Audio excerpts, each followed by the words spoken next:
नमस्कार दोस्तों, स्वागत है आप सभी का उड़ान आईएएस एकेडमी के ऑनलाइन प्लेटफॉर्म पर।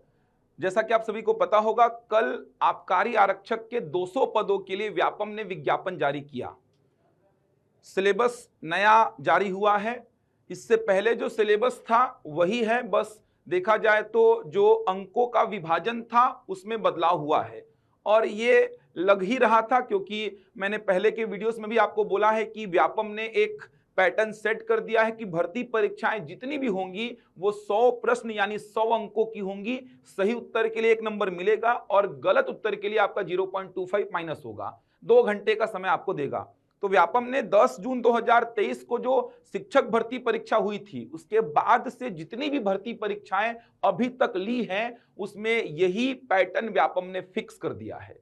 तो आगे आने वाले समय में जो भी भर्ती परीक्षाएं होंगी, जैसे बात करूं मैं आबकारी आरक्षक से मिलती जुलती परीक्षा एक और अमीन पटवारी, उसका भी आपको नया सिलेबस नया स्ट्रक्चर 100 प्रश्नों का देखने को मिलेगा।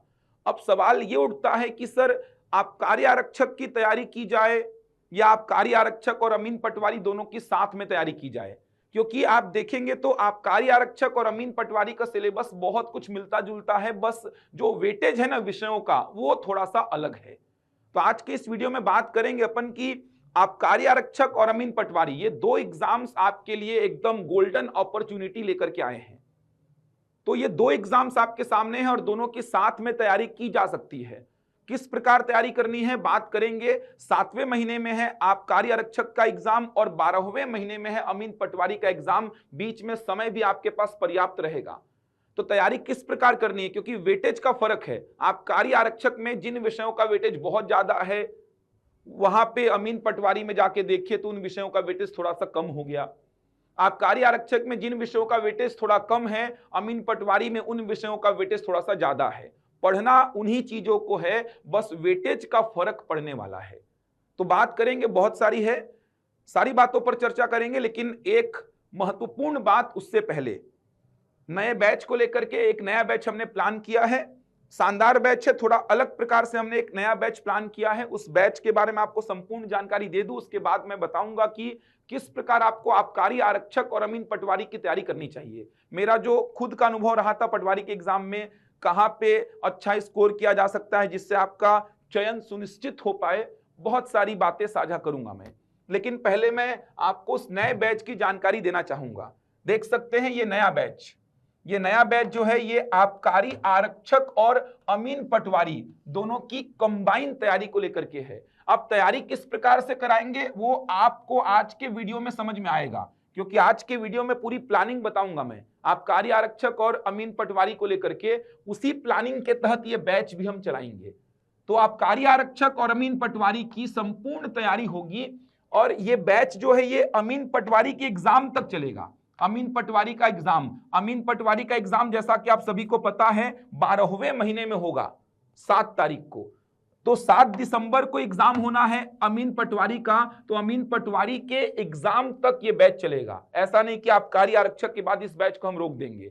ये बैच चलेगा, भले हम रिवीजन क्लास चलाएं, भले हम और अच्छे क्वेश्चंस पे काम कराएं, बहुत सारी जो चीजें होंगी उसको रिवाइज करा देंगे, कुछ चीजें जो रह गई होंगी जो नहीं हो पाएंगी आबकारी आरक्षक के एग्जाम के बाद कराएंगे। मतलब ये जो बैच है ये बैच पूरा अमीन पटवारी के एग्जाम तक चलने वाला है, जो कि 7 दिसंबर 2025 को होगा। तो आबकारी आरक्षक और अमीन पटवारी दोनों के कंबाइन तैयारी को लेकर के ये विशेष कॉम्बो बैच ये हम आरंभ कर रहे हैं 1 अप्रैल 2025 से। तो 1 अप्रैल 2025 से ये बैच हम लेकर के आ रहे हैं। समय है शाम 5:30 बजे से 8:30 बजे तक का शाम का बैच है। समय होगा 5:30 बजे से 8:30 बजे तक। तो आबकारी आरक्षक और अमीन पटवारी दोनों की तैयारी बिल्कुल करनी चाहिए।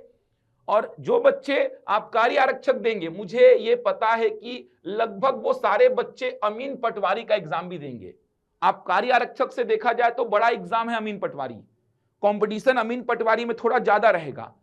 बड़ा एग्जाम है, बड़े लेवल का एग्जाम है, पदों की संख्या भी 50 ही है। लेकिन अभी से अगर आप एक रणनीति बना के चलेंगे अमीन पटवारी के एग्जाम तक, तो दोनों एग्जाम आपके हाथ में लगने की पूरी संभावना है। वरना एक तो आपके हाथ में लगेगा ही, लेकिन एक प्रॉपर रणनीति होनी चाहिए आपके पास। तो इस बैच की जानकारी मैं आपको बता देना चाहूंगा। 1 अप्रैल 2025 से ये बैच आरंभ हो रहा है।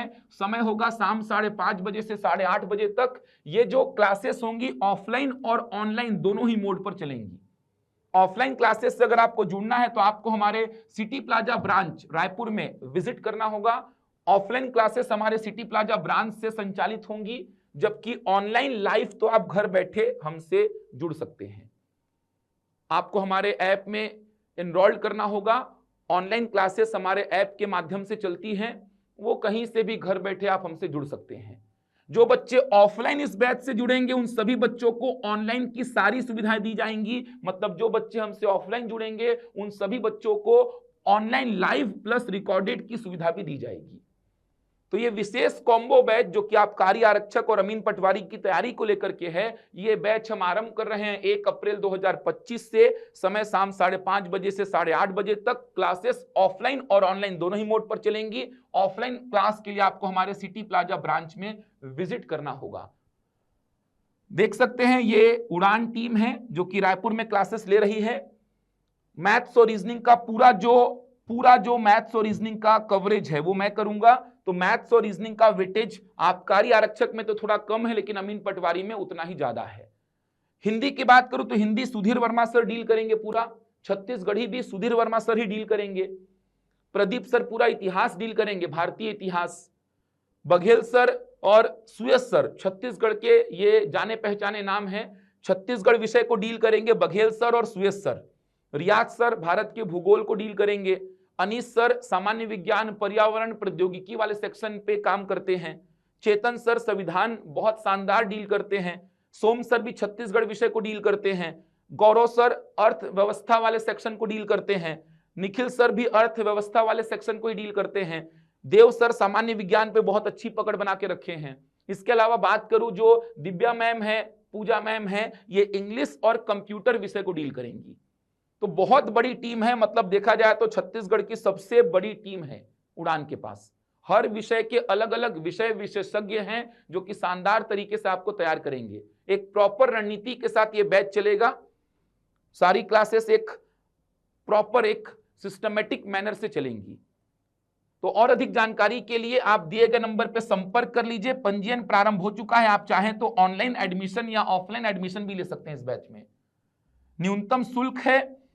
एक खास बात, इस बैच के साथ हम 2 टेस्ट सीरीज आपको निःशुल्क प्रोवाइड करेंगे। आबकारी आरक्षक के एग्जाम तक आपको आबकारी आरक्षक की टेस्ट सीरीज निःशुल्क मिलेगी, और आबकारी आरक्षक के जस्ट बाद अमीन पटवारी के एग्जाम के लिए अमीन पटवारी वाली टेस्ट सीरीज भी आपको निःशुल्क मिलेगी। तो 2 टेस्ट सीरीज, जो बच्चे ऑफलाइन जुड़ेंगे उनको ऑफलाइन मोड पे, जो बच्चे ऑनलाइन जुड़ेंगे उनको ऑनलाइन मोड पे, 2 टेस्ट सीरीज इस बैच में आपको निःशुल्क मिलने वाली है। 2 टेस्ट सीरीज। तो आप इस बैच से जुड़ सकते हैं। शानदार तरीके से आपको तैयार किया जाएगा। चलिए अब बात करते हैं कि क्या रणनीति होनी चाहिए। 2 एग्जाम की बात करता हूं मैं, केवल एक ही एग्जाम की बात नहीं कर रहा हूं, 2 एग्जाम की बात कर रहा हूं। एक है आबकारी आरक्षक का एग्जाम, आबकारी आरक्षक, और दूसरा है अमीन पटवारी। अमीन पटवारी जैसा कि आप सभी को पता होगा 7वें महीने में मतलब जुलाई में ये एग्जाम होना है, और 12वें महीने में मतलब दिसंबर में अमीन पटवारी का एग्जाम होना है। पैटर्न तो ये फिक्स है कि दोनों ही एग्जाम में आपको 100 प्रश्न देखने को मिलेंगे। 100 प्रश्न, प्रत्येक प्रश्न होगा 1 अंक का, कुल 100 अंकों का पेपर होगा। समय होगा आपके पास 2 घंटे का। सही उत्तर के लिए आपको मिलेगा 1 नंबर। सही उत्तर के लिए आपको 1 नंबर मिलेगा, और अगर आप गलत उत्तर टिक करते हैं तो आपका 0.25 माइनस हो जाएगा।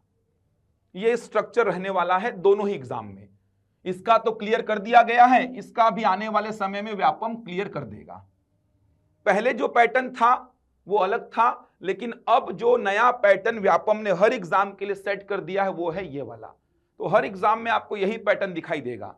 अब थोड़ा समझना कि आबकारी आरक्षक का पुराना सिलेबस क्या था, उसको नए में किस प्रकार से कन्वर्ट किया, जिससे अमीन पटवारी की भी संभावना समझ में आएगी अपन को। ध्यान से समझना, आबकारी आरक्षक का पुराना जो सिलेबस था उसमें 150 प्रश्न पूछे जाने थे। 150 प्रश्न, ध्यान से समझना, 150 प्रश्न पूछे जाने थे।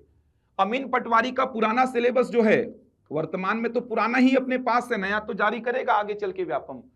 तो आबकारी आरक्षक का जो पुराना सिलेबस था उसमें 150 प्रश्न पूछे जाने थे, जिसमें से 50 प्रश्न थे किसके, छत्तीसगढ़ के, छत्तीसगढ़ का सामान्य ज्ञान। 50 प्रश्न थे किसके, भारत का सामान्य अध्ययन, भारत का सामान्य अध्ययन, इंडियन जीएस बोल सकते हैं आप, भारत का सामान्य अध्ययन। इसके अलावा 10 प्रश्न थे इसमें मैथ्स के, 10 प्रश्न थे इसमें रीजनिंग के, 10 प्रश्न थे हिंदी के, 10 प्रश्न थे अंग्रेजी के और 10 प्रश्न थे छत्तीसगढ़ी के। तो देखा जाए तो ये 150 प्रश्न थे। 50 छत्तीसगढ़ का सामान्य ज्ञान, 50 भारत का सामान्य अध्ययन, 10 गणित, 10 रीजनिंग, 10 हिंदी, 10 इंग्लिश, 10 छत्तीसगढ़ी। इसको अभी जो है कन्वर्ट कर दिया है कितने में, 100 में। अब अभी इसको 100 में कन्वर्ट कर दिया, 100 प्रश्नों में। तो देखा जाए तो पाठ्यक्रम जो है वही है, बस किया क्या है, 150 को 100 में कन्वर्ट किया। अब 150 को 100 में कन्वर्ट किया तो छत्तीसगढ़ कितने का हो गया, ये देखिए आपको मैं दिखा देता हूं पूरा सिलेबस। 150 को जब 100 में कन्वर्ट किया, 150 को 100 में कन्वर्ट किया है तो छत्तीसगढ़ कितने का हो गया है, छत्तीसगढ़ हो गया है 33 प्रश्न 33 अंक का। भारत का सामान्य अध्ययन कितना हो गया है, 33 प्रश्न 33 अंक का। मतलब जो छत्तीसगढ़ 50 प्रश्न था, जो छत्तीसगढ़ 50 प्रश्न था वो 50 से अब कितना हो चुका है, 33। जो भारत का सामान्य अध्ययन 50 प्रश्न था वो अब कितना हो चुका है, 33। इसके अलावा अगर बात करूं मैं गणित की, तो गणित का कितना प्रश्न था, गणित का प्रश्न था कितना पहले, 10, वो अब कितना हो चुका है, 7। बात करूं मैं रीजनिंग की, तो रीजनिंग का कितना प्रश्न था, 10, वो अब कितना हो चुका है, 7। बात करूं हिंदी की, तो हिंदी का भी 10 से 7 हो गया, छत्तीसगढ़ी का भी 10 से 7, इंग्लिश का 10 से 6 हुआ है, 10 से 6।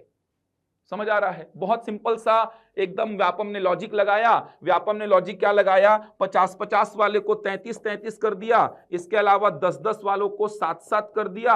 अब एक जो इंग्लिश था वो 7 की जगह 6 है, 66 इधर से हो गया और 34 इधर से हो गया। सिलेबस में कोई बदलाव नहीं किया, सिलेबस वही रहेगा, सिलेबस वही है, बस 150 प्रश्नों को उसने क्या किया, 100 प्रश्नों में कन्वर्ट किया। जिसका वेटेज ज्यादा था उसका वेटेज ज्यादा ही है।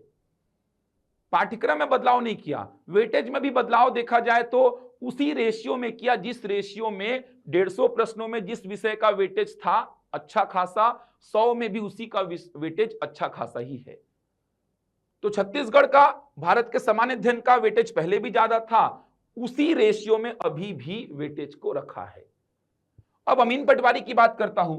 150 प्रश्नों का सिलेबस अभी वर्तमान में अपने पास है, क्योंकि इसमें तो नया जारी नहीं हुआ है। 150 प्रश्नों में 30 प्रश्न आते हैं गणित के, 15 आते हैं रीजनिंग के, 20 आते हैं कंप्यूटर के, 10 हैं हिंदी के, 10 है इंग्लिश के, 35 इंडियन जीएस के हैं, 15 छत्तीसगढ़ जीएस और 15 करंट अफेयर। 150 प्रश्नों का ये स्ट्रक्चर अभी वर्तमान में अमीन पटवारी का है। 30 गणित के हैं, 15 रीजनिंग के, 20 कंप्यूटर के, 10 Hindi, 10 English, 35 Indian GS, 15 Chhattisgarh GS और 15 करंट अफेयर। इसको 100 में करेगा तो जिसका वेटेज ज्यादा है उसका ज्यादा ही रहेगा, जिसका कम है उसका कम ही रहेगा। 100 में तो कन्वर्ट करेगा। अब आपके सामने प्रश्न ये आता है सर कि मैं दोनों एग्जाम को साथ में लेके चलता हूं, दोनों परीक्षाओं को साथ में लेके चलना होगा। दोनों एग्जाम जो हैं इनको साथ में लेके चला जा सकता है क्या दोनों एग्जाम को साथ में तैयार कर सकता हूं क्या? फ्लो को तोड़ना नहीं है, फ्लो को दिसंबर तक आपको एकदम बना करके रखना है। दिसंबर तक बहुत सारे आपके सामने प्रश्न आते हैं कि क्या करना है, कैसे करना है, तो बहुत सारे प्रश्न है। दोनों एग्जाम की तैयारी साथ में की जा सकती है क्या? साथ में तैयारी करूं तो रणनीति क्या होगी? जो फ्लो है वो पढ़ाई का फ्लो दिसंबर तक लगातार बना के रखना होगा। दोनों एग्जाम में निश्चित सफलता मिलेगी आपको। समझ आ रहा है? आपके पास 2 रास्ते हैं और दोनों रास्ते एक ही मंजिल में पहुंचाएंगे आपको। 2 रास्ते हैं लेकिन मंजिल एक ही है। दोनों रास्तों का सफर भी एक ही है, क्योंकि सिलेबस पे बात करूंगा, सिलेबस ऑलमोस्ट सेम है। अब ध्यान से समझना आपको करना क्या होगा, कैसे तैयारी करनी होगी। अभी आपको क्या करना है, अभी आपको सेपरेट अमीन पटवारी में जो विषय है, सेपरेट अमीन पटवारी में जो सेपरेट विषय है उसको टच ही नहीं करना है। अगर आप इन दो एग्जाम के पीछे जा रहे हैं जिसके लिए शैक्षणिक योग्यता 12वीं पास है, दोनों के लिए कोई कंप्यूटर की डिग्री नहीं मांगा है, ना पीजीडीसीए ना डीसीए, कुछ नहीं मांगा है, तो अगर आप सेपरेट जा रहे हैं अमीन पटवारी के लिए, मतलब आप सेपरेट अमीन पटवारी में जो विषय है जैसे कंप्यूटर, सेपरेट अमीन पटवारी में है कंप्यूटर, बड़ा वेटेज है, 150 में 20 प्रश्नों का वेटेज है, 100 में करेगा तो कितना रहेगा वो छोड़ो, कंप्यूटर का बड़ा वेटेज है, कितने प्रश्नों का, 20 प्रश्नों का, किसमें, अमीन पटवारी में। कंप्यूटर विषय को अभी छोड़ दीजिए, स्किप करिए। आबकारी आरक्षक तक मुझे कंप्यूटर विषय को छूना भी नहीं है, मुझे कंप्यूटर विषय को नहीं छूना है। आबकारी आरक्षक तक मैं कंप्यूटर विषय को टच भी नहीं करने वाला, क्योंकि आबकारी आरक्षक का एग्जाम होना है जुलाई महीने में। आबकारी आरक्षक में कंप्यूटर विषय बिल्कुल नहीं है, तो आबकारी आरक्षक के एग्जाम तक कंप्यूटर विषय को बिल्कुल भी टच नहीं करना है अगर आप इन दो एग्जाम को फोकस कर रहे हैं तो अमीन पटवारी में कंप्यूटर विषय है 20 नंबर का, 100 में किया तो भी 15 का 10 का तो रहेगा ही, कम से कम 10 का 15 का तो रहेगा ही, तो कंप्यूटर विषय को बिल्कुल छोड़ दीजिए अभी। इसके अलावा अमीन पटवारी में गणित का बहुत बड़ा वेटेज है, गणित 30 प्रश्नों का है, रीजनिंग का बहुत बड़ा वेटेज है, रीजनिंग जो है ये 15 प्रश्नों का है। लेकिन आप देखेंगे तो आबकारी आरक्षक में गणित का वेटेज बहुत कम है, रीजनिंग का वेटेज बहुत कम है, 7-7 प्रश्न है, गणित के साथ हैं और रीजनिंग के साथ हैं। तो मैं क्या बोल रहा हूं, व्यापम गलती क्या करता है ना, व्यापम ये बताता नहीं कि गणित में कौन कौन से चैप्टर पढ़े जाएं।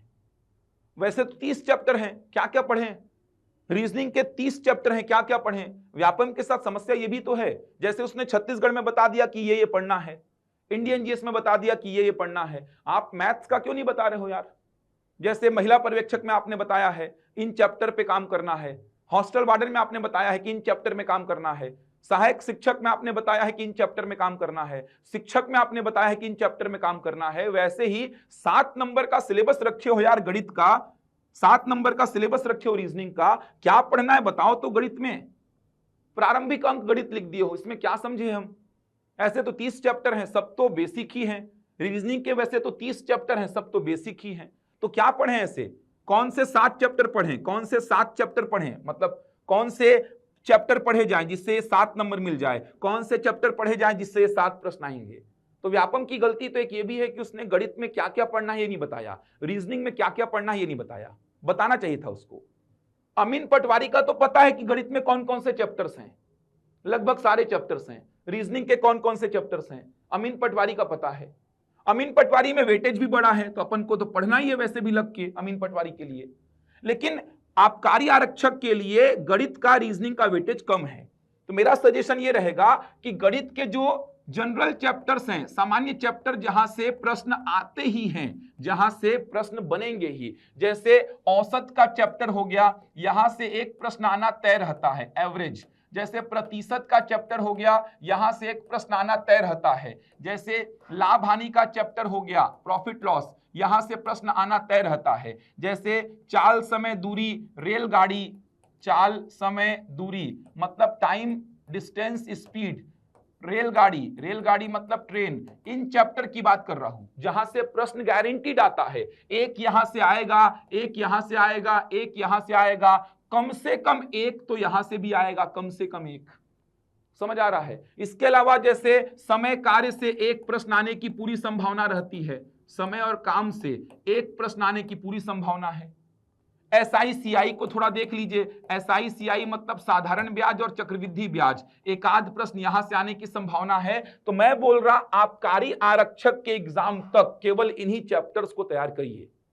आबकारी आरक्षक के एग्जाम तक बहुत ज्यादा गणित मत पढ़िए, ज्यादा ज्योमेट्री वगैरह मत पढ़िए। ज्योमेट्री मुझे लगता नहीं, ज्यामिति मुझे नहीं लगता कि आबकारी आरक्षक में ज्यादा देगा। सामान्य गणित पूछेगा तो ज्यामिति वगैरह पे भी काम मत करिए, ज्यामिति को छोड़िए। जो बेसिक चैप्टर्स हैं जैसे संख्या पद्धति हो गया, सरलीकरण हो गया, भिन्न संख्या, वर्गमूल, घनमूल, घातांकरणी, इन पे भी काम मत करिए, क्योंकि 7 प्रश्न आने हैं बस।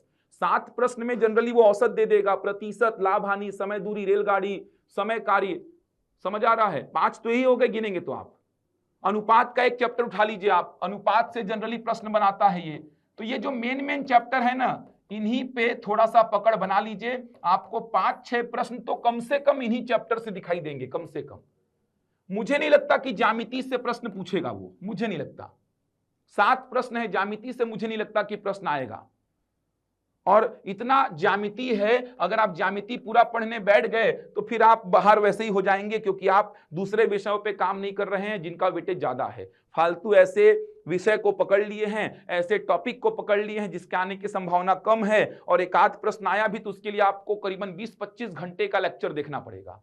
तो ये वर्थ थोड़ी है यार, समझ आ रहा है?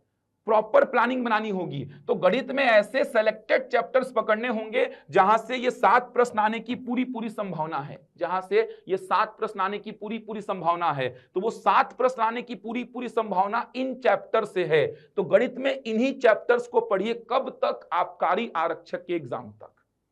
और जैसे आबकारी आरक्षक का एग्जाम खत्म हुआ, बचे सारे चैप्टर्स पे लग जाइए काम करना, क्योंकि अमीन पटवारी में तो गणित का बड़ा वेटेज है। वही काम रीजनिंग के साथ करना है। रीजनिंग के कितने प्रश्न आएंगे आबकारी आरक्षक में? 7। तो रीजनिंग से अगर मैं बात करूं कि व्यापम जनरली किन चैप्टर को पूछता है, देखना व्यापम का जो दायरा है वो बता रहा हूं। तो रीजनिंग से जनरली व्यापम किन चैप्टर्स को पूछता है? सांकेतिक भाषा हो गया, सांकेतिक भाषा मतलब कोडिंग डिकोडिंग जिसको बोलते हैं। अंग्रेजी वर्णमाला हो गया, अंग्रेजी वर्णमाला का मतलब इंग्लिश अल्फाबेट। इसके अलावा जैसे श्रेणी का चैप्टर हो गया, सीरीज, यहां से तो पूछेगा ही। जैसे लुप्त पद का चैप्टर हो गया, यहां से प्रश्न पूछता है। जैसे पासा का चैप्टर हो गया, जैसे गणितीय संक्रियाओं का चैप्टर हो गया, गणितीय संक्रियाएं, मैथमेटिकल ऑपरेशंस बोलते हैं इसको, आकृतियों की गिनती, समझ आ रहा है? आकृतियों की गिनती, दिशा ज्ञान हो गया, रैंकिंग हो गया, दिशा ज्ञान का चैप्टर हो गया, रैंकिंग हो गया। इन्हीं चैप्टर पे बस काम करिए, इन्हीं चैप्टर पे। वेन आरेख एक पढ़ सकते हैं, व्यापम जनरली वेन आरेख को पूछता है। तो गिने चुने 10 चैप्टर पे काम करिए, बस गिने चुने 10 चैप्टर। मत करिए मेहनत 30-30 चैप्टर का, 20-20 चैप्टर का। अगर आपको आबकारी आरक्षक में पास होना है, एग्जाम निकालना है, तो जिन चैप्टर्स की मैं बात कर रहा हूं ना, ये तो मैं एक ब्रीफ जानकारी दे रहा हूं, और हम ऐसे ही पूरा पढ़ाएंगे। जो बैच हमने प्लान किया है पूरा यही रणनीति के साथ पढ़ाएंगे। मैथ्स और रीजनिंग में इसी रणनीति के साथ पढ़ाऊंगा पूरा। करीबन 10 चैप्टर गणित के और 10 चैप्टर रीजनिंग के पढ़ाऊंगा मैं आबकारी आरक्षक के एग्जाम से पहले। 7 में से 5-6 क्वेश्चन तय है, उन्हीं से मिलेगा आपको। एक आध प्रश्न हो सकता है बाहर से आ जाए, तो उसके लिए परेशान थोड़ी होना है कि उसके लिए अपन पूरे बचे हुए 20 चैप्टर 15 चैप्टर को रगड़ दें, ये तो बेवकूफी हो जाएगा फिर। तो 7 में से 6 प्रश्न तो निश्चित है कि जो चैप्टर्स मैं लिख रहा हूं उनमें से पूछेगा। 7 में से 6 चैप्टर्स निश्चित है कि जो मैं लिख रहा हूं उसमें से पूछेगा। तो इस बैच में हम तैयारी भी ऐसे ही कराएंगे। इस बैच को आप ज्वाइन नहीं करते हैं तो भी आपकी रणनीति ऐसी होनी चाहिए। हम इस बैच को चलाएंगे ऐसे ही, कंप्यूटर बिल्कुल नहीं लगाएंगे। अभी आबकारी आरक्षक के एग्जाम तक कंप्यूटर बिल्कुल नहीं लगाएंगे। गणित के मैं इन्हीं चैप्टर्स पे काम कराऊंगा आपको, बस रीजनिंग के मैं इन्हीं चैप्टर्स पे काम कराऊंगा आपको। बचे चैप्टर कब? बचे चैप्टर आबकारी आरक्षक के बाद बचे चैप्टर पढ़ेंगे। बहुत सारे चैप्टर्स बचेंगे। रीजनिंग में लगभग 15 चैप्टर और बचेंगे, गणित में लगभग 10-12 चैप्टर और बचेंगे, उसको पढ़ेंगे आबकारी आरक्षक के बाद। आबकारी आरक्षक में 7 में से आपको मिल जाएंगे यहां से करीबन 6 प्रश्न निश्चित तौर पे। 7 में से 6 प्रश्न निश्चित तौर पे मिल जाएंगे। कंप्यूटर तो पढ़ना ही नहीं है। यही काम आपको करना है किसके साथ? यही काम आपको करना है हिंदी के साथ, हिंदी के साथ, क्योंकि हिंदी का भी वेटेज कितने प्रश्नों का है? 7 प्रश्नों का। यही काम आपको करना है किसके साथ? छत्तीसगढ़ी लैंग्वेज के साथ। छत्तीसगढ़ी का भी वेटेज 7। यही काम करना है आपको किसके साथ? अंग्रेजी के साथ। अंग्रेजी का वेटेज कितने का है? 6 का है। हिंदी के भी सिलेक्टेड टॉपिक्स पढ़िए, सर बता देंगे आपको, सुधीर वर्मा सर, कि हिंदी में कौन कौन से टॉपिक्स ऐसे हैं, 6-7 टॉपिक गिने चुने, जहां से आपको 7 में से कम 5 से 6 प्रश्न तो निश्चित तौर पे मिल जाएं, निश्चित तौर पे मिल जाएं। आप पूरे सिलेबस को कवर करने भागेंगे तो नहीं हो पाएगा, नहीं हो पाएगा। 3 महीना 3.5 महीना में तैयारी किसी एग्जाम का नहीं होता, एकदम फैक्ट बता रहा हूं। 3-3.5 महीना में पूरा मैथ्स और रीजनिंग कोई नहीं करा सकता। कराएगा तो वो खाना पूर्ति होता है। डेली 2 घंटे 3 घंटे क्लास लेना पड़ेगा।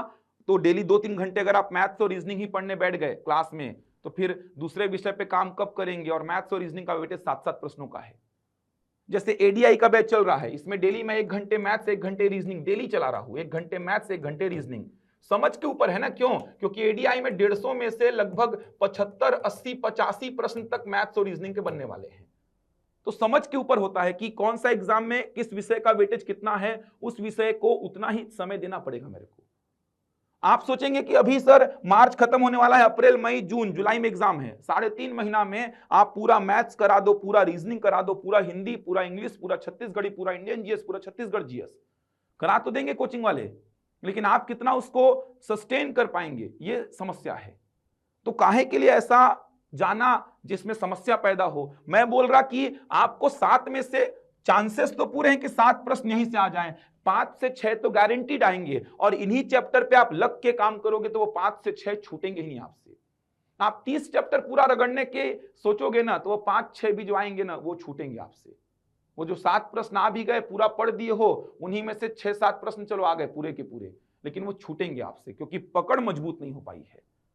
तो ऐसा काम ही क्यों करना जब आपको सामने वाला अपने अनुभव से बता रहा है कि 7 प्रश्नों के लिए आपको इतने चैप्टर्स पढ़ने हैं, 7 प्रश्नों के लिए आपको इतने चैप्टर्स पढ़ने हैं, कम से कम 5 से 6 आपको मिल ही जाएंगे, अपने अनुभव से बता रहा है। तो क्यों जबरन 30-30 चैप्टर पढ़ना, समय देना, दूसरे विषय को पढ़ेंगे, अभी बताऊंगा किसको पढ़ना है आबकारी आरक्षक के लिए।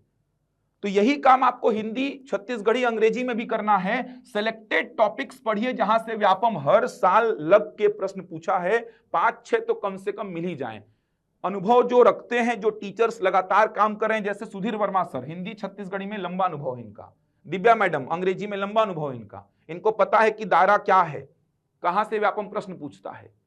तो उनसे बात करिए, बैच में पढ़ाएंगे ही, वो बताएंगे कि इन टॉपिक्स को तैयार करना है जहां से 5 से 6 प्रश्न आपको कम से कम मिल जाएंगे, सिलेक्शन के लिए सफिशिएंट रहेंगे। लेकिन जो आएंगे वो बनेंगे आपसे क्योंकि आपने पकड़ बना ली है उसमें। मेहनत कहां करनी है आप कार्य आरक्षक में? तो मेहनत करनी है आपको कहां पे? मेहनत करनी है आपको कौन से सेक्शन पे? तो मेहनत करेंगे आप किसमें? पूरा का पूरा छत्तीसगढ़, पूरा का पूरा इंडियन जीएस, उसको रगड़ के पढ़ना है एकदम, इतना पढ़ना है कि कुछ छोड़ना ही नहीं है। तो इंडियन जीएस और छत्तीसगढ़ उसको रगड़ के पढ़ेंगे, उसमें कुछ नहीं छूटना चाहिए, क्योंकि इंडियन जीएस का प्रश्न कितना आएगा? 33। छत्तीसगढ़ जीएस का प्रश्न कितना आएगा? 33। इसमें रगड़ के काम करना है, इसको डेली पढ़ना है, भर भर के पढ़ना है। तो हमारा जो बैच चलेगा, हमारा जो बैच चलने वाला है, हमारा जो बैच चलेगा उसमें हम इंडियन जीएस के विषय कंपलसरी लगाएंगे, छत्तीसगढ़ डेली चलने वाला है। और जो विषय में बात किया कि maths, reasoning, Hindi, Chhattisgarhi, English, इन विषयों को लगाएंगे, लेकिन सिलेक्टेड टॉपिक्स आबकारी आरक्षक तक कंप्लीट करेंगे हम। सिलेक्टेड टॉपिक्स, जो बचे टॉपिक्स रहेंगे इनके, हिंदी, अंग्रेजी के, गणित के, रीजनिंग के, कंप्यूटर पूरा बचेगा। इन टॉपिक्स को हम आपको पूरा पूरा तैयार करवाएंगे। कब? तो इन टॉपिक्स को हम पूरा पूरा तैयार कराएंगे आपको आबकारी आरक्षक के जस्ट बाद। मेहनत कहां करनी है आपको? मेहनत करनी है पूरा पूरा, ये देखिए ना सिलेबस दिखाता हूं आपको। मेहनत कहां करनी है आपको समझ में आएगा। मेहनत करनी है आपको कहां पे?